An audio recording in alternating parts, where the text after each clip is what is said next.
എല്ലാവർക്കും ഒരിക്കൽ കൂടി ഓൺലൈൻ ക്ലാസ്സിലേക്ക് സ്വാഗതം. നമ്മൾ കഴിഞ്ഞ ക്ലാസ്സിൽ പറഞ്ഞു നിർത്തിയ ട്രേഡ് യൂണിയനിസം, അതിൽ നിന്നും ആർജവം ഉൾക്കൊണ്ടുകൊണ്ട് തൊഴിലാളികളുടെ ക്ഷേമത്തെ മാത്രം മുൻനിർത്തിക്കൊണ്ട് വന്ന മറ്റൊരു സംഘടന, അല്ലെങ്കിൽ നാഷണൽ വൈഡായിട്ട് അവരുടെ അവകാശങ്ങളെ ഉയർത്തിപ്പിടിച്ചുകൊണ്ട് വന്നൊരു സംഘടനയാണ് ചാർട്ടിസം. നമ്മൾ ട്രേഡ് യൂണിയനിസം പറഞ്ഞു നിർത്തിയപ്പോൾ തന്നെ ചാർട്ടിസം എന്നൊരു വാക്ക് പറഞ്ഞിട്ടാണ് അവസാനിപ്പിച്ചത്. പലരും ചാർട്ടിസം എന്ന മൂവ്മെൻറ്റിലേക്ക് മാറിപ്പോയി എന്നൊക്കെ നമ്മൾ പറഞ്ഞിരുന്നു. കാരണം 1830 ട്രേഡ് യൂണിയൻ പ്രവർത്തനങ്ങളിൽ ഏർപ്പെട്ടിരുന്ന തൊഴിലാളികളെ കൂട്ടത്തോടെ ഓസ്ട്രേലിയയിലേക്ക് നാട് കടത്തിയപ്പോൾ അതിൽ ഭയചകിതരായ ഒരു വിഭാഗം ആൾക്കാർ ട്രേഡ് യൂണിയൻ പ്രവർത്തനങ്ങൾ അവസാനിപ്പിക്കുകയും ചാർട്ടിസം എന്ന മൂവ്മെൻറ്റിലേക്ക് വഴിമാറുകയും ചെയ്തു. എന്തൊക്കെ ആവശ്യങ്ങളും ആശയങ്ങളുമാണ് ചാർട്ടിസം മുന്നോട്ട് വെച്ചതെന്നുള്ളതാണ് ഇനി നമ്മൾ ചർച്ച ചെയ്യാനായിട്ട് പോകുന്നത്. ചാർട്ടിസം ഇതുപോലെ തന്നെ തൊഴിലാളി ക്ഷേമത്തിന് വേണ്ടി രൂപം കൊണ്ട ഒരു സംഘടനയാണെന്ന് ഞാൻ ആദ്യമേ തന്നെ പറഞ്ഞു. അപ്പം ഇനി ചാർട്ടിസം or ചാർട്ടിസ്റ്റ് movement 1838 to 48 was a British working class movement for parliamentary reform. ഇവരുടെ ലക്ഷ്യം തൊഴിലാളികൾക്ക് വേതനം കൂടുതൽ കൊടുക്കണമെന്നോ, വർക്കിംഗ് അവേഴ്സ് നിജപ്പെടുത്തണമെന്നോ, സ്ത്രീകളെയും കുട്ടികളെയും രൂക്ഷമായിട്ടുള്ള അല്ലെങ്കിൽ അപകടകരമായിട്ടുള്ള തൊഴിൽ മേഖലയിലേക്ക് വിളിക്കാതിരിക്കണമെന്നോ ഇങ്ങനെ തുടങ്ങിയിട്ടുള്ള ആവശ്യങ്ങളല്ല. പാർലമെൻറ്റിൻ്റെ ഘടകങ്ങളായിട്ട് പ്രവർത്തിക്കുന്ന മേഖലകളിൽ തൊഴിലാളികൾക്കും പ്രാധാന്യം ലഭിക്കണം എന്നുള്ളതാണ് ഇവരുടെ ആവശ്യം. അല്പം കൂടി വ്യക്തമായിട്ട് പറഞ്ഞാൽ, വോട്ടവകാശം, ഇലക്ഷനിൽ മത്സരിക്കാനുള്ള അവകാശം തുടങ്ങിയിട്ടുള്ള കാര്യങ്ങളിൽ ഒരു കൃത്യത വരുത്തണം. ഇവിടെ പ്രോപ്പർട്ടി റൈറ്റ് ഉള്ളവർക്ക് മാത്രം, അല്ലെങ്കിൽ സ്വന്തമായിട്ട് ഇത്രയും റെൻ്റ് ലഭിക്കുന്ന പ്രോപ്പർട്ടി ഉള്ളവർക്ക് മാത്രമാണ് ഇംഗ്ലണ്ടിൽ വോട്ടവകാശം ഉണ്ടായിരുന്നത്. ആ രീതി മാറണം. എല്ലാവർക്കും വോട്ടവകാശം കൊടുക്കണം. എല്ലാവർക്കും മത്സരിക്കാനുള്ള അവകാശം കൊടുക്കണം. എങ്കിൽ മാത്രമേ പൂർണ്ണമായിട്ടുള്ള അവകാശങ്ങൾ നേടിയെടുക്കാൻ സാധിക്കൂ എന്നുള്ള തിരിച്ചറിവാണ് ചാർട്ടിസം എന്ന മൂവ്മെൻറ്റ് ആരംഭിക്കാനായിട്ടുള്ള കാരണം. It was named after people's charter, a bill drafted by the London radical William Lovett in May 1838. അപ്പോൾ ഏറ്റവും പ്രധാനപ്പെട്ട നേതാവാണ് ഇദ്ദേഹമാണ്. പീപ്പിൾസ് ചാർട്ടർ എന്ന പേരിലാണ് ഈ മൂവ്മെൻറ്റ് ആരംഭിക്കുന്നത്. അല്ലെങ്കിൽ അദ്ദേഹം ഡ്രാഫ്റ്റ് ചെയ്ത ഒരു കുറച്ച് നിർദ്ദേശങ്ങൾ അടങ്ങിയ ഒരു പെറ്റീഷനാണ് പീപ്പിൾസ് ചാർട്ടർ. ആ ചാർട്ടറിൻ്റെ ആ വാക്കെടുത്തിട്ടാണ് ചാർട്ടിസം എന്നുള്ള സംഘടനയുടെ പേരിന് രൂപം കൊടുത്തിട്ടുള്ളത്. അപ്പോൾ വില്യം ലോവറ്റാണ് ഇവരുടെ ഏറ്റവും പ്രധാനപ്പെട്ട ലീഡർ. It contain 6 demands. 6 ഡിമാൻഡും ഇമ്പോർട്ടൻ്റ് ആണ്. കൃത്യമായിട്ട് പഠിക്കണം. 1 2 3 4 എന്ന് എണ്ണി തന്നെ പഠിക്കുക. ചാർട്ടിസം എന്ന മൂവ്മെൻറ്റിനെ കുറിച്ച് ചോദിച്ചാൽ നിങ്ങൾക്ക് ഈ പീപ്പിൾസ് ചാർട്ടർ പറയാതെ ഉത്തരം എഴുതിയാൽ പൂർണ്ണമാവില്ല. അപ്പോൾ എന്താണ് ചാർട്ടറിലെ 6 ആവശ്യങ്ങൾ? അവർ മുന്നോട്ട് വെച്ച 6 ആശയങ്ങൾ. First one, universal manhood suffrage. Suffrage എന്ന് വെച്ചാൽ വോട്ടവകാശം. യൂണിവേഴ്സൽ മാൻഹുഡ് സഫറേജ് എന്ന് വെച്ചാൽ പ്രായപൂർത്തിയായ എല്ലാ ആളുകൾക്കും വോട്ടവകാശം ലഭ്യമാക്കണം. ക്ലിയർ ആണല്ലോ? Second one, equal electoral districts. രണ്ടാമത്തെ ആവശ്യം. ഇവരുടെ ഏറ്റവും വലിയ പ്രത്യേകത എന്ന് പറയുന്നത് ഇംഗ്ലണ്ടിൽ, ഇപ്പോൾ ഞാൻ വളരെ സിമ്പിളായിട്ട് പറയാൻ വേണ്ടിയിട്ട് പറയണതാണ്, ഇതൊന്നും പരീക്ഷാ പേപ്പറിൽ ദയവായിട്ട് എഴുതി വെക്കരുത്, നിങ്ങൾക്ക് കാര്യം മനസ്സിലാവാൻ വേണ്ടിയിട്ടാണ്. ഇപ്പോൾ തൃശ്ശൂർ ലോക്സഭാ മണ്ഡലം, ലോക്സഭയാണ് നമ്മുടെ ഇലക്ഷൻ്റെ ഇതായിട്ട് നമ്മൾ എടുക്കുന്നത്. ഇപ്രാവശ്യം ജയിച്ചത് ടി.എൻ. പ്രതാപൻ. ടി.എൻ. പ്രതാപനെതിരെ മത്സരിച്ചത് സുരേഷ് ഗോപി, അതുപോലെ തന്നെ രാജാജി മാത്യു തോമസ്. പ്രബലരായിട്ടുള്ള 3 പേരെടുത്തിട്ടുണ്ട്. ഇതിൽ നിങ്ങൾ നോക്കിയാൽ വളരെ കൃത്യമായിട്ടൊരു കാര്യം മനസ്സിലാവും. ടി.എൻ. പ്രതാപന് വോട്ട് കിട്ടുന്ന കുറച്ച് ഏരിയകളുണ്ടായിരിക്കും. സുരേഷ് ഗോപിക്ക് വോട്ട് കിട്ടുന്ന ചില മേഖലകളുണ്ടായിരിക്കും. രാജാജി മാത്യു തോമസിന് വളരെ വലിയ ഭൂരിപക്ഷം ലഭിക്കുന്ന, അത് മനസ്സിലാവണമെങ്കിൽ നിങ്ങൾ കൃത്യമായിട്ട് വാർത്താ ചാനലുകൾ നോക്കിയാൽ മതി. ഇനി എണ്ണാൻ ബാക്കിയുള്ള മണ്ഡലങ്ങൾ LDFന് പ്രാതിനിധ്യം ഉള്ളതാണ്, UDFന് മികവ് പുലർത്താൻ കഴിയുന്ന മണ്ഡലങ്ങളാണ്, ബൂത്തുകളാണ് ഇനി എണ്ണാനുള്ളത്. ഇങ്ങനെയൊക്കെ വളരെ കൃത്യമായിട്ട് അവർ പറയുന്നുണ്ടായിരിക്കും. അത് അവിടുത്തെ ജനങ്ങളുടെ ഒരു രാഷ്ട്രീയ ചായ്വിനെ ബേസ് ചെയ്തിട്ടാണ് കണക്കാക്കുന്നത്. അപ്പോൾ ഇവിടെ ഈ രണ്ടാമത്തെ ആവശ്യം ഈക്വൽ ഇലക്ടറൽ ഡിസ്ട്രിക്ട്സ്, നിയോജക മണ്ഡലം ഈക്വൽ ആയിരിക്കണം. എന്തിൻ്റെ ബേസിസിൽ? ആളുകളുടെ എണ്ണത്തിൻ്റെ ബേസിസ്. ഇവിടെ ഇവരെന്താ ചെയ്യുന്നതെന്നറിയോ? ഇപ്പോൾ സുരേഷ് ഗോപി എന്ന് പറയുന്ന ഒരാളുണ്ടെന്ന് വിചാരിക്കും. സുരേഷ് ഗോപി ജയിക്കാൻ സാധ്യതയുള്ള ഒരു ഏരിയയെ ഒരു മണ്ഡലമായിട്ട് അങ്ങോട്ട് പ്രഖ്യാപിക്കും. അവിടെ ചിലപ്പോൾ 1000 പേരുണ്ടാവുള്ളൂ. ഇപ്പുറത്ത് TN പ്രതാപന് ജയിക്കാൻ വേണ്ടിയിട്ട് എന്ത് ചെയ്യും? 10,000 പേരുടെ ഒരു മണ്ഡലം ഉണ്ടാക്കും. ആ 10,000 പേരിൽ 6,000 വോട്ടോളം TN പ്രതാപന് കിട്ടും. അപ്പോൾ ഒരു നിയമസഭാ മണ്ഡലം അല്ലെങ്കിൽ ഒരു നിയോജക മണ്ഡലത്തിൽ 10,000 വോട്ട്, മറ്റൊരു നിയോജക മണ്ഡലത്തിൽ വെറും 1000 വോട്ട്. ഇതിങ്ങനെ ചെയ്യുന്നത് ചില വ്യക്തികളെ നിർബന്ധമായിട്ട് ജയിപ്പിച്ചെടുക്കുന്നതിന് വേണ്ടിയിട്ടാണ്. ഈ 10,000-ൻ്റെ കൂടെ സുരേഷ് ഗോപിയുടെ മണ്ഡലത്തിൻ്റെ 1000 കൂടി ചേർന്നാൽ മൊത്തം 11,000 പേരാവും. അപ്പോൾ സുരേഷ് ഗോപി ജയിക്കില്ല. നിങ്ങൾക്ക് ആശയം പിടികിട്ടിയെന്ന് വിചാരിക്കുന്നു. ചിലരെ വ്യക്തമായിട്ട് ജയിപ്പിക്കുന്നതിന് വേണ്ടിയിട്ട് ചില മണ്ഡലങ്ങളിൽ ആളുകളുടെ എണ്ണം കൂട്ടുന്നു, ചില മണ്ഡലങ്ങളിൽ ആളുകളുടെ എണ്ണം കുറയ്ക്കുന്നു. അതിനനുസരിച്ച് ഇവരുടെ മണ്ഡലത്തിൻ്റെ എണ്ണത്തിൽ വ്യത്യാസം വരും, ആളുകളുടെ എണ്ണത്തിൽ. ഇത് ശരിയാവില്ല എന്ന് ഇംഗ്ലണ്ടിലെ ഈ പീപ്പിൾസ് ചാർട്ടറിൽ ഇവർ അവകാശപ്പെട്ടു. നിർബന്ധമായിട്ടും ഒരു മണ്ഡലം, തൃശ്ശൂർ എന്ന മണ്ഡലത്തിൽ 10,000 വോട്ടുണ്ടെങ്കിൽ ചാലക്കുടി എന്ന മണ്ഡലത്തിൽ 10,000 വോട്ട് മതി, അല്ലെങ്കിൽ ഒരു 10,100, 10,200, അങ്ങോട്ടും ഇങ്ങോട്ടും ചെറിയ ചെറിയ വ്യത്യാസങ്ങൾ. പക്ഷെ മാക്സിമം ഈക്വലൈസ് ചെയ്യണം. 1000-ഉം 10,000-ഉം തമ്മിലുള്ള വ്യത്യാസം ഒരിക്കലും വരാൻ പാടില്ല. ഇതാണ് ആ രണ്ടാമത്തെ ആവശ്യത്തിൻ്റെ ഏറ്റവും വലിയ പ്രാധാന്യം. കാരണം ഗവൺമെൻറ് ആഗ്രഹിക്കുന്നവർ മാത്രമേ അത് കാരണം ജയിക്കണുള്ളൂ. ഇലക്ഷനിൽ അവർക്ക് പ്രാതിനിധ്യമുള്ള സ്ഥലങ്ങളെ മാത്രം ചെറിയ ചെറിയ ഘടകങ്ങളാക്കി അവർക്ക് വിട്ടുകൊടുത്തിരിക്കുകയാണ്. അപ്പോൾ അവരവരുടെ ഇൻഫ്ലുവൻസ് വെച്ച് അവിടെ നിന്ന് ജയിച്ച് പാർലമെൻറ്റിലേക്ക് വരുന്നു. അപ്പോൾ അവർ ഗവൺമെൻറ്റിനെതിരെ ഒന്നും സംസാരിക്കില്ല. പക്ഷെ അവിടെ അധ്വാനിക്കുന്ന ഒരു ജനവിഭാഗത്തിൻ്റെ പ്രതിനിധി ഉണ്ടെങ്കിൽ അയാൾക്ക് ജയിക്കണമെങ്കിൽ ഈക്വലാണ് അവിടുത്തെ വോട്ടെങ്കിൽ അയാൾ ചിലപ്പോൾ ജയിക്കും. അത് സംഭവിക്കാതിരിക്കാനുള്ള ശ്രമമാണ് ഇവരിവിടെ നടത്തുന്നത്.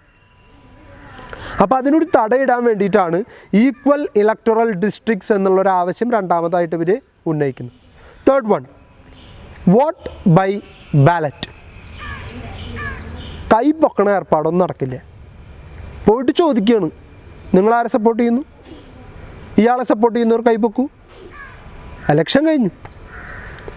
ഈ രീതി മാറി കൃത്യമായ ബാലറ്റ് പേപ്പറിൽ ആളുടെ പേരും അദ്ദേഹം പ്രതിനിധീകരിക്കുന്ന ചിഹ്നവും അടിച്ചിട്ടുള്ള ബാലറ്റുകൾ സീക്രട്ടാക്കി മടക്കി വോട്ട് രേഖപ്പെടുത്തുന്ന രീതി കൊണ്ടുവരണമെന്നുള്ള ആവശ്യം അവർ മുന്നോട്ട് വെച്ചു. അപ്പോൾ അതുകൊണ്ട് എന്താ മെച്ചം ഉണ്ടായതെന്ന് വെച്ച് കഴിഞ്ഞാൽ ആൾക്കാർക്ക് പേടിക്കാതെ സ്വന്തം വോട്ടവകാശം നിർണ്ണയിക്കാനുള്ള ഒരു സ്വാതന്ത്ര്യം കിട്ടി. കൈ പൊക്കുമ്പോൾ എന്തായാലും അറിയും ഞാൻ ആരെയാണ് സപ്പോർട്ട് ചെയ്യുന്നത്. പക്ഷെ ബാലറ്റ് ആക്കിയപ്പോൾ എൻ്റെ വോട്ട് ഞാൻ ആർക്കാണ് ചെയ്തതെന്ന് മറ്റുള്ളവർക്ക് അറിയാനുള്ളൊരു സാഹചര്യം ഇല്ലാണ്ടാക്കി. Fourth one, annually elected parliament. ഒരു പക്ഷേ പീപ്പിൾസ് ചാർട്ടറിലെ ഏറ്റവും മോശമായിട്ടുള്ള ആവശ്യമാണ് ആനുവലി പാർലമെൻറ്റ് ഇലക്ഷൻ. നടപ്പിലാവുമോ? നിങ്ങൾ തന്നെ ചിന്തിച്ചു പോകും. ഇന്ത്യ പോലൊരു രാജ്യത്ത് ഒട്ടും നടപ്പിലാവില്ല. ഈ കാലഘട്ടത്തിലെന്നല്ല, ഒരു കാലഘട്ടത്തിലും നടപ്പിലാവില്ല. 50 കോടി ജനങ്ങളുള്ള കാലത്ത് പോലും ഇന്ത്യയിൽ അത് നടപ്പിലാക്കുക എന്ന് പറഞ്ഞാൽ എളുപ്പമല്ല. അപ്പോൾ ഇംഗ്ലണ്ടിലുള്ള ജനങ്ങൾക്ക് ഓരോ വർഷവും എലക്ഷൻ, പാർലമെൻറ്റിന് വേണ്ടിയിട്ട് ഓരോ എലക്ഷനും വലിയൊരു തുക രാജ്യത്തിൻ്റെ ഖജനാവിൽ നിന്ന് നഷ്ടമാവും. അപ്പോൾ എന്താ പ്രശ്നം ഉണ്ടാവുന്നത്? ജനങ്ങളുടെ ക്ഷേമത്തിന് വേണ്ടി ഉപയോഗിക്കപ്പെടേണ്ട പൈസ എലക്ഷൻ്റെ പേരിൽ ദൂർത്തടിച്ച് കളയപ്പെടും. അത് വളരെ മോശമായിട്ടുള്ള ആവശ്യമാണ്. എങ്കിലും അവർ അവകാശപ്പെട്ട ഒരു ആവശ്യമാണ് ആനുവൽ എലക്ഷൻ വേണം. എല്ലാ വർഷവും തിരഞ്ഞെടുപ്പ്. ഒരു പാർലമെൻറ്റ് മെമ്പർക്ക് ഒരു വർഷമേ പാർലമെൻറ്റിൽ ഇരിക്കാൻ പറ്റുള്ളൂ. അടുത്ത വർഷം വീണ്ടും ജയിച്ചാൽ പോയിരിക്കാം. 5-ാമത്തെ ആവശ്യം, payment of members of parliament. നല്ലൊരു തീരുമാനമാണ്. പാർലമെൻറ്റ് മെമ്പേഴ്സിന് പേയ്മെൻറ്റ് കൊടുക്കും. അവർ വെറുതെ വന്നിരിക്കുന്നു, ചർച്ച ചെയ്യുന്നു, മറ്റുള്ള ജനങ്ങൾക്ക് വേണ്ടിയിട്ട് അവർ പല ആവശ്യങ്ങളും ഉന്നയിക്കുന്നു, നേടിയെടുക്കുന്നു. അവർക്ക് എന്ത് നേട്ടം? പക്ഷെ അവർക്കൊരു പേയ്മെൻറ്റ് കൊടുത്താൽ എന്ത് ലാഭം ഉണ്ടാവും? ഇതൊരു പേയ്മെൻ്റ് ഉള്ള പരിപാടിയാണെന്ന് അറിയുമ്പോൾ അവരതിലൂടെ വേറെ ലാഭം ഉണ്ടാക്കാൻ നോക്കില്ല. അല്ലെങ്കിൽ ഈ കാര്യം ഞാൻ അവതരിപ്പിക്കണമെങ്കിൽ എനിക്ക് ഇത്ര തരണം എന്ന് ഞാൻ അവകാശപ്പെടാൻ തുടങ്ങും പാർലമെൻറ്റ് മെമ്പേഴ്സ്. അത് സംഭവിക്കാതിരിക്കാനാണ് അവർക്ക് പേയ്മെൻറ്റ് വെക്കണം എന്ന് വിചാരിച്ചത്. അതുകൊണ്ട് വലിയൊരു മാറ്റം ഉണ്ടായെന്ന് ചോദിച്ചാൽ മാറ്റമൊന്നും ഉണ്ടായില്ലേ. കള്ളന്മാർ വലിയ വലിയ കള്ളത്തരങ്ങൾ ചെയ്യാൻ തുടങ്ങി എന്നുള്ളൊരു ലാഭം മാത്രമേ ഉള്ളൂ. ഇപ്പോൾ നമ്മളുടെ പാർലമെൻറ്റിൽ പോയിരിക്കുന്നവർക്ക് 1 ലക്ഷം 1.5 ലക്ഷത്തിൻ്റെ അടുത്തുള്ള ആനുകൂല്യം കിട്ടുന്നുണ്ട് പലവിധ കാറ്റഗറിയിലായിട്ട്. പേഴ്സണൽ സ്റ്റാഫിൻ്റെ ശമ്പളം കൊടുക്കാനായിട്ടൊരു വലിയ ഭീമമായിട്ടുള്ള തുക,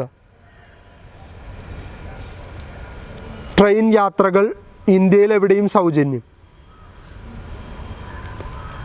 അതുപോലെ തന്നെ ഡൽഹിയിൽ പോയാൽ താമസ സൗകര്യം പാർലമെൻറ്റ് മെമ്പറാണെങ്കിൽ, മന്ത്രിയാണെങ്കിൽ വിദേശയാത്രകൾ ഉൾപ്പെടെ, മന്ത്രിക്ക് താമസിക്കാൻ വീട്, മന്ത്രിയുടെ കാറിൻ്റെ പെട്രോൾ ചെലവുകൾ മൊത്തം, ഇങ്ങനെ എല്ലാ സൗകര്യങ്ങളും നമ്മുടെ നാട്ടിലെ MP-മാർ നടക്കുന്നത് നിങ്ങൾ കാണാമല്ലോ.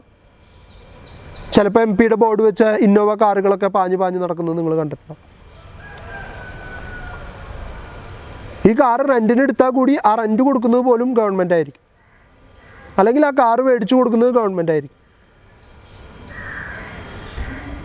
അതിൽ ഓടിക്കുന്ന ഡ്രൈവറുടെ ശമ്പളം കൊടുക്കുന്നത് ഗവൺമെൻറ്റാണ്. മന്ത്രിയുടെ വീട്ടിലെ പാചകക്കാരന് ശമ്പളം കൊടുക്കുന്നത് ഗവൺമെൻറ്റാണ്. മന്ത്രിയുടെ പേഴ്സണൽ സെക്രട്ടറിയുടെ ശമ്പളം കൊടുക്കുന്നത് ഗവൺമെൻറ്റാണ്. ഇത്രയൊക്കെ സൗകര്യം ചെയ്തിട്ടും നമ്മളുടെ പാർലമെൻറ്റിലെ നേതാക്കൾ, മന്ത്രിമാർ നടത്തുന്ന അഴിമതികളുടെ കഥകൾ നമ്മൾ ദിനം പ്രതി കേട്ടുകൊണ്ടിരിക്കുകയാണ്. പക്ഷേ ആദ്യ കാലഘട്ടത്തിൽ ഒരു ചെറിയ പേയ്മെൻറ്റ് പോലും ലഭിക്കാതിരുന്നവർക്ക് വേണ്ടിയിട്ട് അങ്ങനെ ഒരു ആവശ്യം മുന്നോട്ട് വെച്ചു. അവർക്ക് പേയ്മെൻറ്റ് കൊടുക്കണം എന്നുള്ള ഒരു ആവശ്യം ഇതിൽ ഉന്നയിച്ചിരുന്നു. And last one, abolition of the property qualification for membership. പാർലമെൻറ്റിലേക്ക് മത്സരിക്കാൻ ഒരു വ്യക്തിയെ തിരഞ്ഞെടുക്കാൻ, അല്ലെങ്കിൽ ഒരാൾക്ക് കാൻഡിഡേറ്റ് ആവാനുള്ള മിനിമം യോഗ്യത അവന് പ്രോപ്പർട്ടി ഉണ്ട് എന്നുള്ളതായിരിക്കരുത്. ആ ക്വാളിഫിക്കേഷൻ അവർ എടുത്തു കളഞ്ഞു. പ്രോപ്പർട്ടി ഉള്ളവർക്കും ഇല്ലാത്തവർക്കും ഒക്കെ മത്സരിക്കാം ഇലക്ഷന് എന്നുള്ളൊരു ധാരണയിലേക്ക് കൊണ്ടുവരാനായിട്ട് അവർ 6ാമത്തെ ഒരു നിർദ്ദേശം കൂടി ആഡ് ചെയ്തു. അപ്പോൾ ഇത് 6ഉം കൃത്യമായിട്ട് തന്നെ പഠിക്കുക. First one, universal manhood suffrage. Second one, equal electoral districts. Third one, vote by ballot. Fourth one, annually elected parliament. Fifth one, payment of members of the parliament. Sixth one, abolition of property qualification for membership. ഈ 6 ആവശ്യങ്ങൾ ഉന്നയിച്ചിട്ടാണ് Chartism മുന്നോട്ട് വരുന്നത്. Chartism was the first movement, both working class in character and national in scope, that grew out of the protest against injustice of the new industrial and political order in Britain. ബ്രിട്ടനിൽ രൂപമെടുത്ത ഉച്ചനീചത്വങ്ങൾക്കെതിരെ ശക്തമായിട്ട് ശബ്ദമുയർത്തിയ, അതും അവരുടെ working കണ്ടീഷനെ കുറിച്ചല്ല, പൊളിറ്റിക്കലായിട്ടുള്ള അവരുടെ അവകാശങ്ങൾക്ക് വേണ്ടി ശബ്ദമുയർത്തിയ ആദ്യത്തെ സംഘടനയാണ് Chartism. It emerged out of the discontent of the workers with reform act of 1832, the factory act and the poor law. In 1836, the discontented workers formed the Working Men's Association at London. The People's Charter was prepared under this organization. അപ്പോൾ 1836 workers അവരനുഭവിക്കുന്ന ദുരിതങ്ങൾ മനസ്സിലായി. അവർക്ക് ഇലക്ഷനിൽ participate ചെയ്യാൻ പറ്റണില്ല, vote അവകാശമില്ല, ഇങ്ങനത്തെ കുറേ കാര്യങ്ങൾ തിരിച്ചറിഞ്ഞപ്പോൾ അവരൊരു ഗ്രൂപ്പ് ഉണ്ടാക്കി, വർക്കിംഗ് മെൻ അസോസിയേഷൻ. ഈ അസോസിയേഷനാണ് പീപ്പിൾസ് ചാർട്ടർ എന്ന് പറയുന്ന ഈ ചാർട്ടർ തയ്യാറാക്കാനായിട്ട് സഹായകമായത്. The movement was born amid the economic depression of 1837-38, when high unemployment and the effect of the Poor Law Amendment Act of 1834 were felt in all part of Britain. 1837-38 കാലഘട്ടത്തിൽ വളരെ വലിയൊരു depression means ഒരു സാമ്പത്തിക അരക്ഷിതാവസ്ഥ, ഒരുപാട് പേർക്ക് തൊഴിലില്ലാത്ത സാഹചര്യം ഇംഗ്ലണ്ടിൽ രൂപപ്പെടുകയും 1834 പുവർ ലോ അമെൻഡ്മെൻറ്റ് ആക്ട് അവർ പാസ്സാക്കുകയും ചെയ്തപ്പോൾ അത് ജനങ്ങളെ ഗവൺമെൻറ്റിനെതിരെ തിരിയാനും അവരുടെ അവകാശങ്ങൾക്ക് വേണ്ടി ശബ്ദമുയർത്താനും കാരണമായി തീർന്നു. ലോവറ്റ്സ് charter provided a program acceptable to heterogeneous working class population. ഈ സമയത്താണ് ലോവറ്റിൻ്റെ നേതൃത്വത്തിൽ ഇത്തരത്തിലൊരു പീപ്പിൾസ് ചാർട്ടർ തയ്യാറാക്കുന്നത്. ഈ ചാർട്ടറിൽ പറഞ്ഞിട്ടുള്ള അവകാശങ്ങളൊക്കെ തന്നെ എല്ലാവിധ ജോലികൾ ചെയ്യുന്ന ആളുകൾക്കും ഒരുപോലെ സ്വീകാര്യമായിട്ടുള്ളതായിരുന്നു. അതുകൊണ്ട് തന്നെ അദ്ദേഹം മുന്നോട്ട് വെച്ച ഈ ആശയത്തെ സ്വീകരിക്കാൻ ഒരുപാട് പേര് തയ്യാറായി മുന്നോട്ട് വന്നു.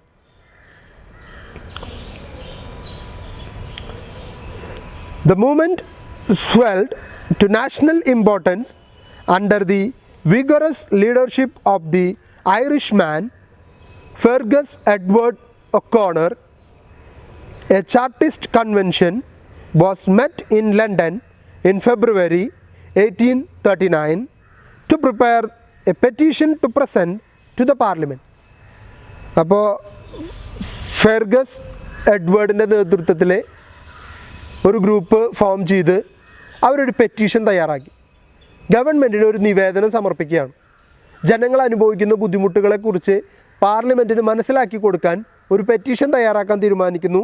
1839 ഇവരുടെ ആവശ്യങ്ങളൊക്കെ നിർദ്ദേശിച്ചുകൊണ്ട് ഒരു നിവേദനം ഗവൺമെൻറ്റിൻ്റെ മുൻപിൽ സമർപ്പിച്ചു.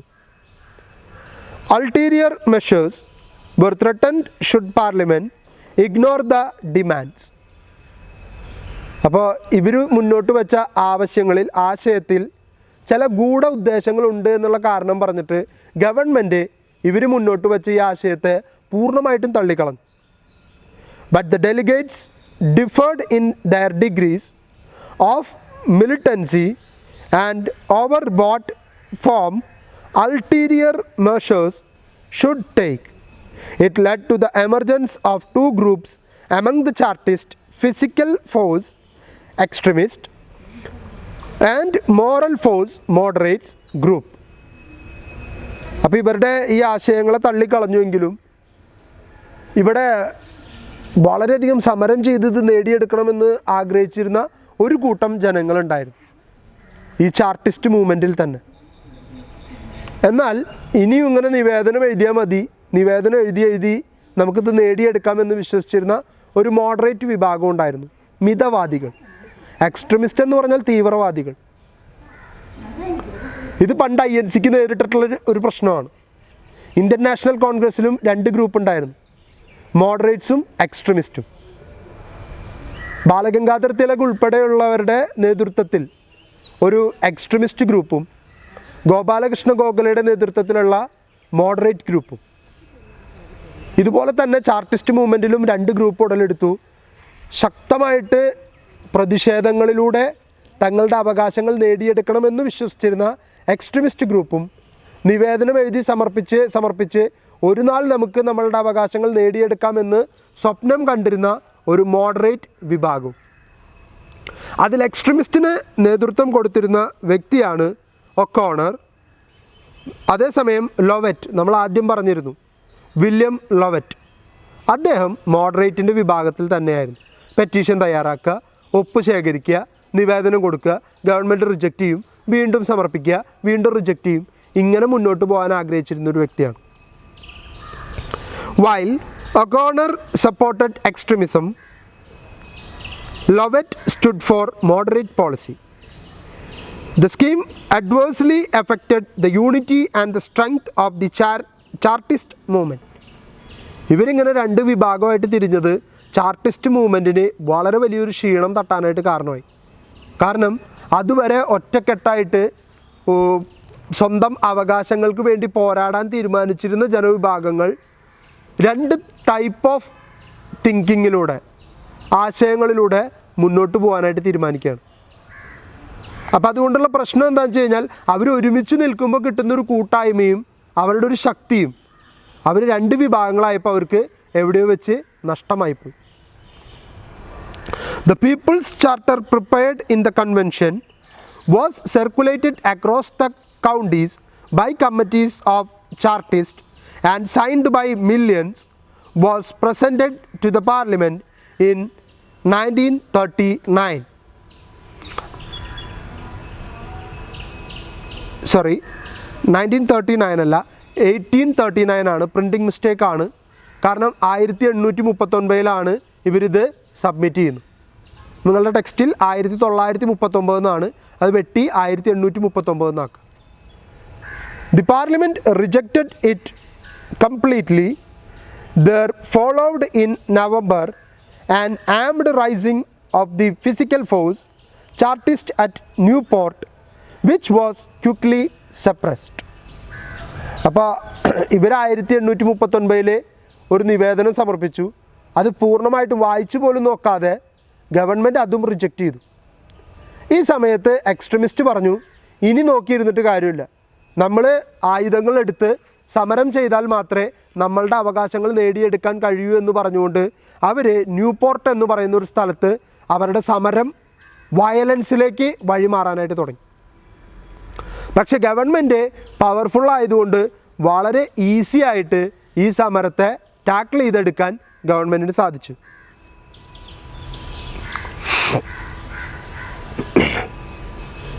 Its principal leaders were banished to Australia, and nearly every other Chartist leader was arrested and imprisoned for a short time. ചുരുങ്ങിയ കാലത്തേക്കെങ്കിലും ലീഡേഴ്സിന് ഒരുപാട് പേരെ ജയിലിലടക്കുകയും മെയിനായിട്ടുള്ള ലീഡേഴ്സിനൊക്കെ പിടിച്ച് അവരെ ഓസ്ട്രേലിയയിലേക്ക് നാട് കടത്തുകയും ചെയ്തു. നാട് കടത്തിയാൽ പിന്നെ അവർക്ക് ഈ നാട്ടിലേക്ക് തിരിച്ചു വരാൻ പറ്റില്ല. അപ്പോൾ എന്താ പ്രശ്നം? ഇവരുടെ നേതൃത്വ നിര തന്നെയാണ് ഇല്ലാണ്ടാവുന്നത്. അപ്പോൾ ആ സമരം വിജയിക്കാനുള്ള യാതൊരു സാധ്യതയും ഇല്ലാതാക്കി. The Chartists then started to emphasize efficient organization and moderate tactics. അപ്പോൾ അവർ പുതിയ രീതികൾ, എങ്ങനെ സമാധാനപരമായ രീതിയിലൂടെ തങ്ങളുടെ ആശയത്തെ ഗവൺമെൻറ്റിൻ്റെ മുൻപിൽ അവതരിപ്പിക്കാം എന്നുള്ളതിനെക്കുറിച്ച് ആലോചിക്കുകയും അതിനുള്ള പോംവഴികൾ കണ്ടെത്താനും തുടങ്ങി. 3 years later, 3 വർഷത്തിന് ശേഷം 1842 a second national petition was presented containing more than 3 million signatures. നേരത്തെ കൊടുത്തതിനേക്കാൾ 3 മില്യൺ കൂടുതൽ സിഗ്നേച്ചേഴ്സോട് കൂടിയിട്ട് പുതിയൊരു പെറ്റീഷൻ അവർ വീണ്ടും ഗവൺമെൻറ്റിൻ്റെ മുൻപിൽ സമർപ്പിച്ചു. അപ്പോൾ ഏകദേശം 30 ലക്ഷം ആൾക്കാർ സമർപ്പിക്കുന്ന ഒരു പെറ്റീഷനാണ്. എന്നിട്ട് ഗവൺമെൻറ്റിൻ്റെ ആറ്റിറ്റ്യൂഡ് നോക്കാം.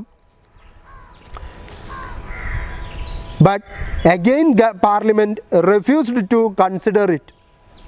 പരിഗണിക്കുക പോലും ചെയ്യാണ്ട് ഗവൺമെൻറ് വീണ്ടും അതിനെയും പൂർണ്ണമായിട്ടും റിജക്റ്റ് ചെയ്തു. The movement lost some of its mass support later in the 1840s as the economy revived. Also, the movement to repeal the Corn Law again divided radicals, and several discontented Chartist leaders turned to other projects.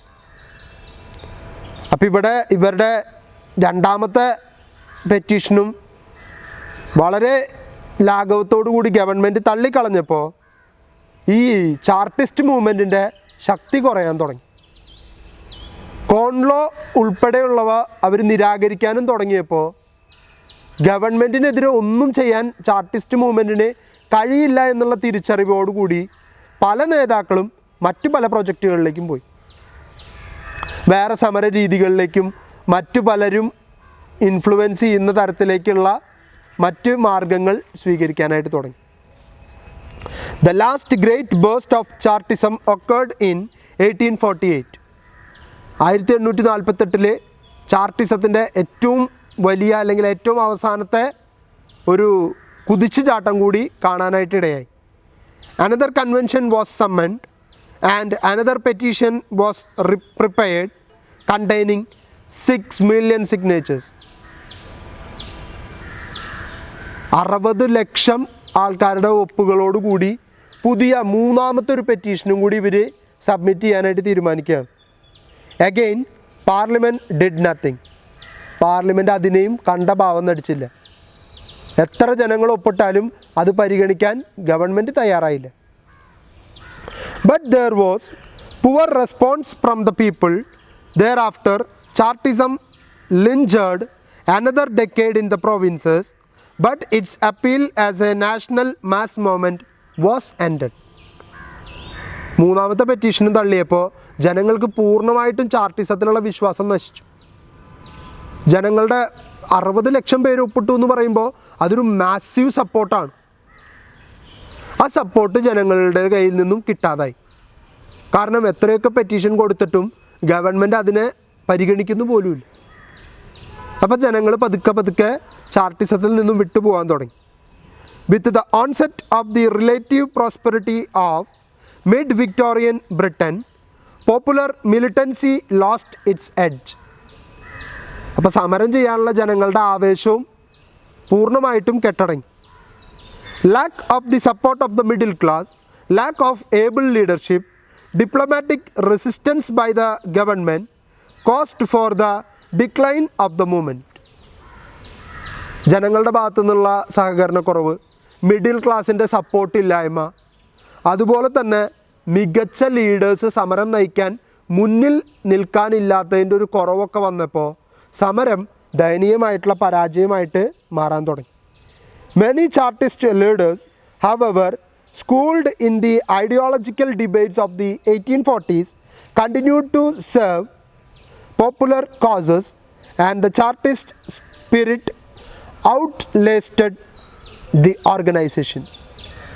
അപ്പോൾ ആൾക്കാരുടെ താല്പര്യമില്ലായ്മയും മറ്റു പല സാമൂഹിക കാരണങ്ങൾ കാരണം ഈ സംഘടനയ്ക്ക് അതിൻ്റേതായിട്ടുള്ള പ്രാധാന്യം ലഭിക്കാതെ ഇതിനെ ജനങ്ങൾ മാറ്റി നിർത്തുന്നൊരു സാഹചര്യം ഇംഗ്ലണ്ടിൽ രൂപപ്പെട്ടു.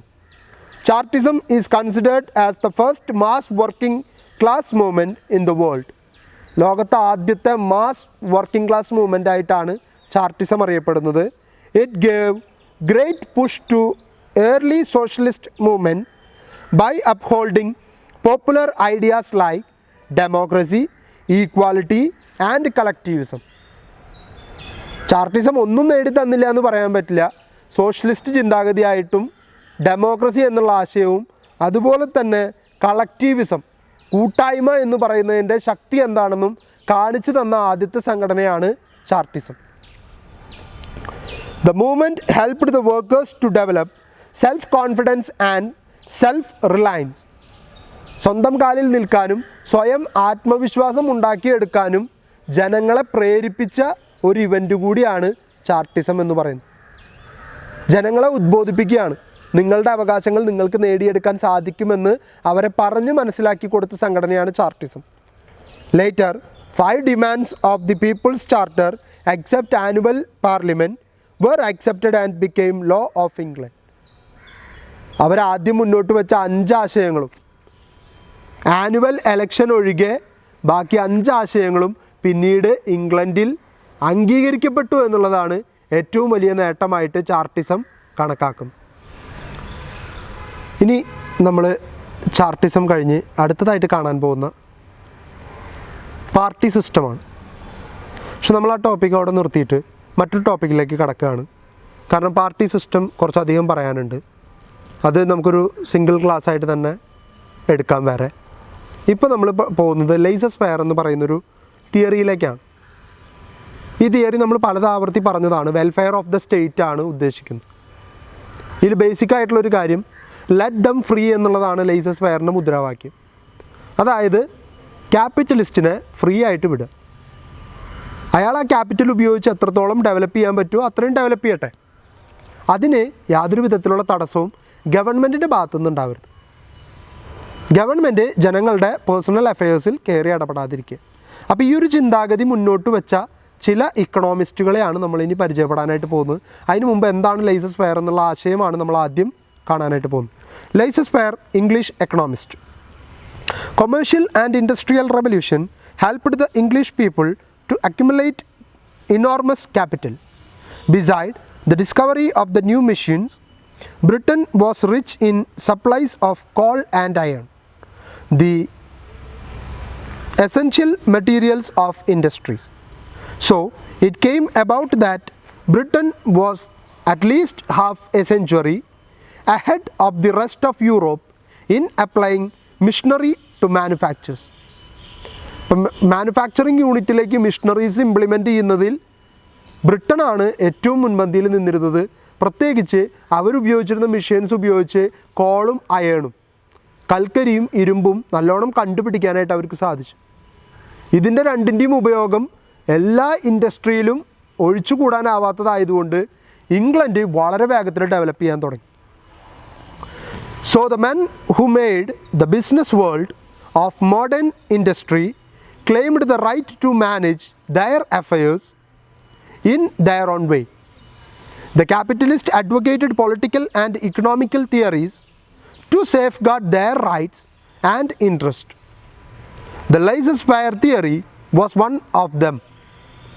അപ്പോൾ ജനങ്ങളുടെ പൈസ അവരവരുടെ ഇഷ്ടത്തിന് ഉപയോഗിക്കാനും അവർക്ക് ഇഷ്ടമുള്ള രീതിയിൽ അതിനെ മാറ്റിയെടുക്കാനുമുള്ള അവകാശത്തിന് വേണ്ടി ഒരുപാട് തിയറികൾ അവരുണ്ടാക്കിയെടുക്കാൻ തുടങ്ങി. കാരണം ക്യാപിറ്റലിസ്റ്റിന് കൂടുതൽ ലാഭം ഉണ്ടാക്കണം. അതിനുവേണ്ടി ഉണ്ടാക്കിയ മെയിനായിട്ടുള്ളൊരു തിയറിയാണ് ലെയ്സസ് ഫെയർ. ഇനി എന്താണ് ലെയ്സസ് ഫെയർ എന്നുള്ളതാണ് നമ്മൾ കാണാനായിട്ട് പോകുന്നത്. The phrase laissez faire was coined by a group of French economist called physiocrats. The literal meaning of the term leave things alone. എല്ലാത്തിനെയും വെറുതെ വിടുക, ഒറ്റയ്ക്ക് വിടുക, ഫ്രീ ആയിട്ട് വിടുക. Let us alone or let them do. ഇവിടെ ക്യാപിറ്റലിസ്റ്റുകളുടെ ആവശ്യം അതാണ്. തങ്ങൾക്ക് ആവശ്യമുള്ളത് തനിക്ക് ഇഷ്ടമുള്ളത് ചെയ്യാനുള്ള അവകാശം ലഭിക്കണം. അതിൽ ഗവൺമെൻറ്റിൻ്റെ ഒരു തടസ്സവും നേരിടേണ്ടി വരരുത്. The physiocrats led by Francois ക്യുൻസി believed that land is the only source of wealth and that agriculture increases wealth. They condemned industry and commerce. Laissez-faire became the popular slogan of the physiocrats. Accordingly, they demanded the abolition of all restrictive laws and complete freedom from intervention of government. അപ്പോൾ ഇവരുടെ ആവശ്യം അത് തന്നെയാണ്. ഗവൺമെൻറ്റിൻ്റെ നിയന്ത്രണങ്ങളിൽ നിന്നുള്ള പൂർണ്ണമായിട്ടുള്ള വിടുതൽ ലഭിക്കണമെന്നാണ് അവരുടെ ആവശ്യം. They believed in the rule of nature and advocated the liberal doctrine of free economy. Economy ക്യാപിറ്റലിസ്റ്റിന് വേണ്ടി ഫ്രീ ആക്കിയിടണം. ഗവൺമെൻറ്റിൻ്റെ നിയന്ത്രണത്തിലായിരിക്കരുത് ഇക്കോണമി. ഇക്കോണമി ഗവൺമെൻറ്റിൻ്റെ നിയന്ത്രണത്തിലാണെങ്കിൽ ക്യാപിറ്റലിസ്റ്റിന് അല്ലെങ്കിൽ ഒരു പ്രൈവറ്റ് എൻ്റർപ്രണർക്ക് ഒന്നും ചെയ്യാനായിട്ട് പറ്റില്ല. Laissez-faire school stood for free market, free trade and free economic activity. This economic world is regulated by certain natural laws such as the supply of demand and the law of diminishing returns. അപ്പോൾ ഡിമാൻഡും സപ്ലൈയുമാണ് മാർക്കറ്റിനെ നിയന്ത്രിക്കേണ്ടതെന്നും അത് ക്യാപിറ്റലിസ്റ്റിൻ്റെ നിയന്ത്രണത്തിലായിരിക്കണമെന്നും ഇവർ അവകാശപ്പെട്ടുകൊണ്ടേയിരുന്നു. The government should not interfere in the private economic decision such as pricing, production, consumption and distribution of goods and services. The best government was that which governed the least. ഏറ്റവും കുറവ് ഭരണം നടത്തുന്നവരാണ് ഏറ്റവും മികച്ച ഗവൺമെൻറ് എന്നുള്ള രീതിയിലേക്ക് ഭരിക്കുന്നത്. കുറച്ച് കഴിഞ്ഞാൽ അവരായിരിക്കും നല്ല ഗവൺമെൻറ് എന്നുള്ള ചിന്താഗതി ഇവർ വളർത്തിയെടുത്തു. അതാണ് ഇവരുടെ ആവശ്യവും. അവരെ ഫ്രീ ആക്കി വിടണം, അവർക്ക് മാക്സിമം പ്രോഫിറ്റ് ഉണ്ടാക്കാനായിട്ട് പറ്റണം. In England the industrial capitalist urged the government to follow the laissez-faire theory and leave the business alone. They argued that the government interference in business matters is unnatural. അവർ പറയുന്നു government politics ആണ് നോക്കേണ്ടത്. അവർ ഇക്കണോമിക്സിൽ ഇടപെടുകയാണെങ്കിൽ അത് പ്രകൃതി വിരുദ്ധമാണ്, അല്ലെങ്കിൽ പ്രകൃതിക്ക് നിരക്കാത്തതാണ്. അതുകൊണ്ട് government ഇത്തരം പോളിസികളിൽ നിന്നും വിട്ടു നിൽക്കണം. It meant that they were to be given a complete free hand, and the state has no to abandon its ancient right to regulate trade. During Tudor and Stuart periods, Act of Parliament regulated the hours of labour and the rate of wages. The Statute of Labourers and the Navigation Act were acted as barriers to the self-interest of the capitalist. അപ്പോൾ അവർ പറയാണ് government ഒരിക്കലും working hours നിജപ്പെടുത്തരുത്, ഇത്ര wage കൊടുക്കണമെന്ന് നിർബന്ധം പിടിക്കരുത്, ചില സ്ഥലങ്ങളിലേക്ക് navigation നടത്തരുതെന്ന് പറയരുത്. ഇത്തരത്തിൽ ഒരു തരത്തിലും ക്യാപിറ്റലിസ്റ്റിനെ നിയന്ത്രിക്കരുത്. ക്യാപിറ്റലിസ്റ്റിന് പൂർണ്ണ സ്വാതന്ത്ര്യം. അയാൾ 16 മണിക്കൂർ വേണമെങ്കിൽ വർക്ക് ചെയ്യിപ്പിക്കാം. 50 രൂപ കൊടുക്കേണ്ടടുത്ത് 15 രൂപ കൊടുത്തിട്ട് തൊഴിലാളിയെ പറഞ്ഞു വിടാം. ഇതൊന്നും ഗവൺമെൻറ് ചോദ്യം ചെയ്യരുത്. എങ്കിൽ മാത്രമേ രാജ്യത്തിന് വളർച്ചയുണ്ടാകൂ എന്ന് വിശ്വസിച്ചിരുന്ന ആൾക്കാരാണ് ലെയ്സസ് ഫെയർ സിദ്ധാന്തകർ എന്ന് പറയുന്നത്. അവരെ വിളിക്കുന്ന മറ്റൊരു പേരാണ് ഫിസിയോക്രാറ്റ്സ്.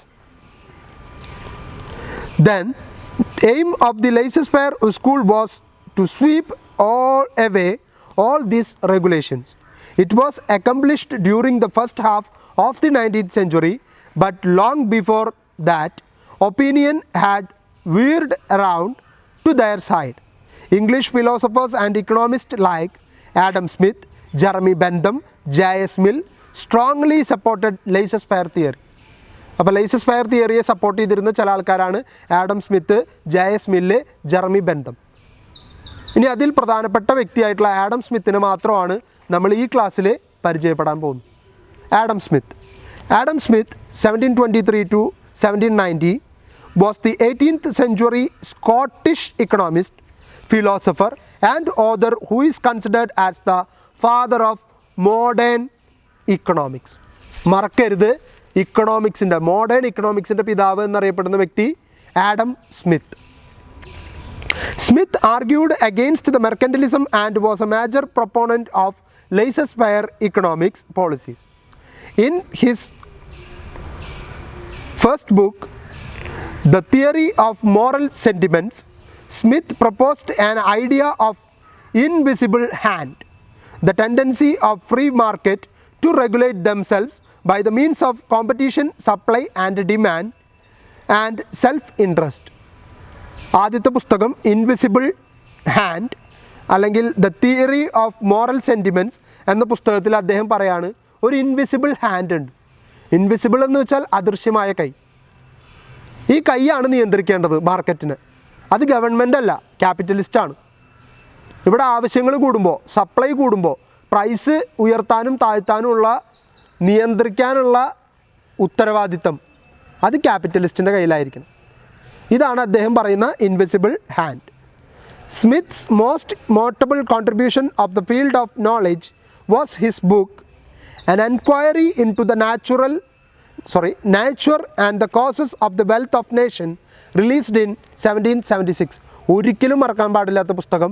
അതിലാണ് അദ്ദേഹം ലെയ്സസ് ഫെയർ എന്ന സിദ്ധാന്തവും അതുപോലെ തന്നെ മോഡേൺ ഇക്കണോമിക്സ് എന്തായിരിക്കണം എന്നുള്ളത് വളരെ കൃത്യമായിട്ട് വിശദീകരിച്ച പുസ്തകം an enquiry into the nature and causes of the wealth of nation in 1776.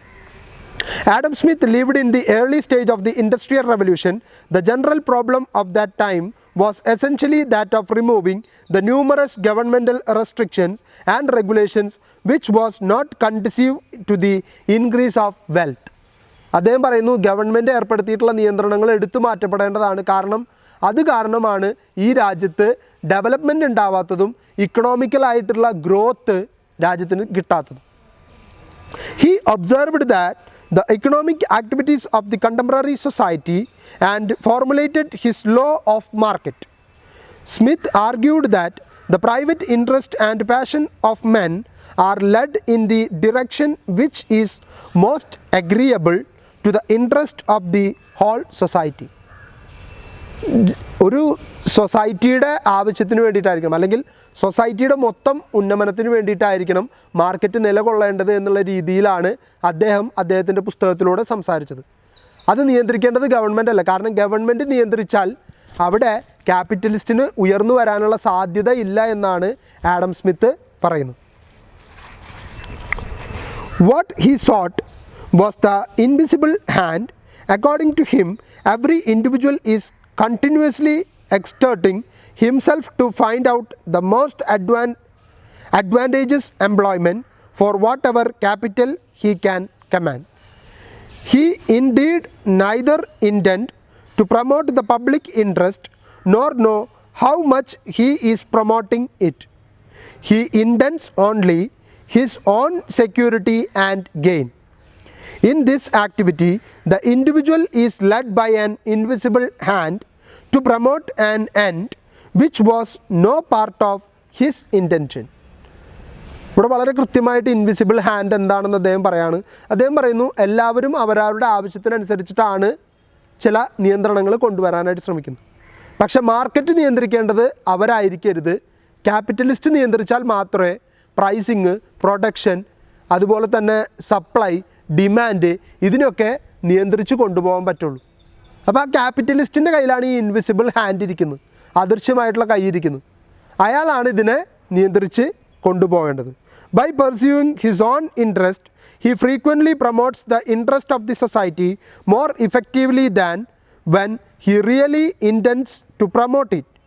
In a let them free society, individual would hard work for his selfish aim and it would increase the wealth of nation.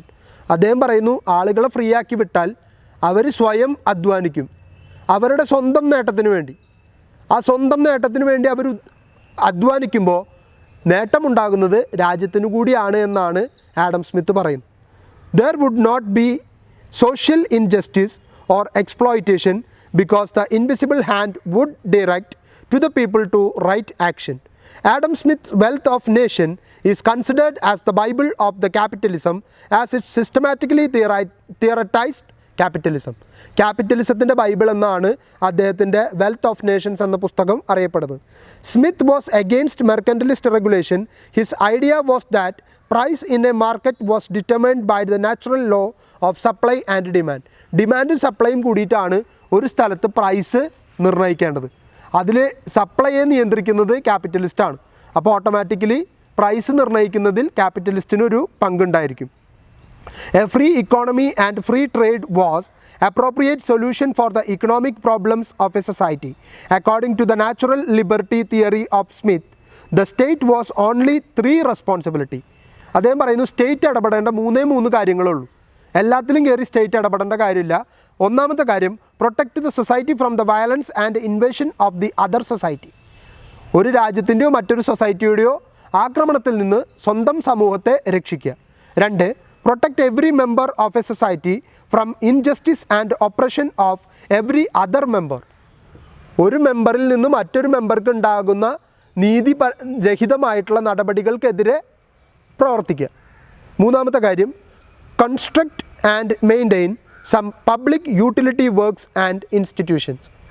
പൊതു നന്മയ്ക്ക് വേണ്ടിയും പൊതുവായിട്ടുള്ള ഉപകാരത്തിന് വേണ്ടിയിട്ടും ചില നിയമങ്ങളും ചില രീതികളും ഉണ്ടാക്കിയെടുക്കുക. ഈ 3 കാര്യങ്ങളിലെ ഗവൺമെൻറ് ഇടപെടേണ്ട കാര്യമുള്ളൂ. Adam Smith's theory was a great boost to industrial capitalist. The pressure from the capitalist forced the government to withdraw certain restrictive laws in England.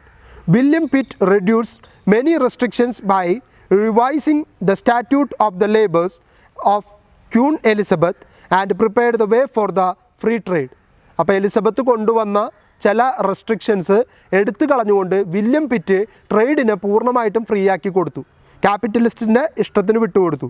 The advocates of free trade stood for the free competition of states' non-intervention in economic activities. English philosophers like Jeremy Bentham and Stuart Mill promoted the theory of Adam Smith with some modifications. ഇനി പിന്നീട് വന്നവരൊക്കെ Adam സ്മിത്തിൻ്റെ ഈ തിയറിയെ അല്പം കൂടി ഭംഗിയുള്ളതാക്കി മാറ്റി ഇതിൻ്റെ പിന്നാലെ തന്നെ നിന്നു. Classical economist like David Ricardo and Thomas Robert Malthus further developed the economic theory of laissez faire. പിന്നാലെ വന്ന മറ്റുള്ളവരും ഇതേ തിയറി തന്നെ മുന്നോട്ട് കൊണ്ടുപോവുകയാണ് ചെയ്തത്. അപ്പോൾ നമ്മൾ ഈ ക്ലാസ്സിൽ പരിചയപ്പെട്ടത് 2 കാര്യങ്ങളാണ്. ഒന്ന് ലെയ്സസ് ഫെയർ എന്ന സിദ്ധാന്തവും അതിൻ്റെ വക്താവായിട്ട് മുന്നോട്ട് വന്ന ആഡം സ്മിത്തും അദ്ദേഹം മുന്നോട്ട് വെച്ച ചില ആശയങ്ങളും. അദ്ദേഹത്തിൻ്റെ ആശയത്തിലെ മെയിൻ കണ്ടൻറ്റ് ക്യാപിറ്റലിസ്റ്റിന് ഫുൾ ഫ്രീഡം കൊടുത്തുകൊണ്ട് ലെറ്റ് ദം ഫ്രീ എന്നുള്ള ആശയം മുന്നോട്ട് വെച്ചു. അദ്ദേഹത്തിൻ്റെ വെൽത്ത് ഓഫ് നേഷൻ എന്ന പുസ്തകമാണ് ക്യാപിറ്റലിസ്റ്റുകളുടെ ബൈബിൾ എന്ന രീതിയിൽ അറിയപ്പെടുന്നത്. മറ്റൊരു മൂവ്മെൻറ്റിനെ കുറിച്ചിട്ടാണ് പഠിച്ചത്. ചാർട്ടിസം എന്ന ഒരു സംഘടനയെ കുറിച്ചിട്ട് നമ്മൾ പഠനം നടത്തി. ചാർട്ടിസം വേൾഡ് വൈഡ് ആയിട്ട് മുന്നോട്ട് വന്ന ആദ്യത്തെ ഡെമോക്രാറ്റിക് ചിന്താഗതി മുന്നോട്ട് വെച്ച സംഘടനയാണ്. 6 ആവശ്യങ്ങളാണ് അവർ മുന്നോട്ട് വെച്ചത്. അവരുടെ സംഘടന നിലനിൽക്കുന്നില്ലെങ്കിലും അതിൽ മുന്നോട്ട് വെച്ച 5 ആശയങ്ങളും നടപ്പിലാക്കിയെടുക്കാൻ അവർക്ക് സാധിച്ചു എന്നുള്ളതാണ് ആ സംഘടന കൊണ്ടുണ്ടായ ഏറ്റവും വലിയ നേട്ടം. പല കാലഘട്ടത്തിൽ പല നേട്ടങ്ങളായിട്ട് പല രീതിയിൽ ആ സംഘടന മുന്നോട്ട് പോയി. എക്സ്ട്രീമിസ്റ്റും മോഡറേറ്റ്സും ആ സംഘടനയിൽ ഉണ്ടായിരുന്നു. അവർ ചെയ്ത പ്രവർത്തനങ്ങൾ എന്തൊക്കെയാണെന്ന് നമ്മൾ ഓൾറെഡി കണ്ടു കഴിഞ്ഞാണ്. സോ നന്നായിട്ട് പഠിക്കുക. കൊറോണയിൽ നിന്ന് മോചിതരായിട്ട് ശക്തമായിട്ട് തന്നെ മുന്നോട്ട് പോവുക. Let's break the chain. Thank U.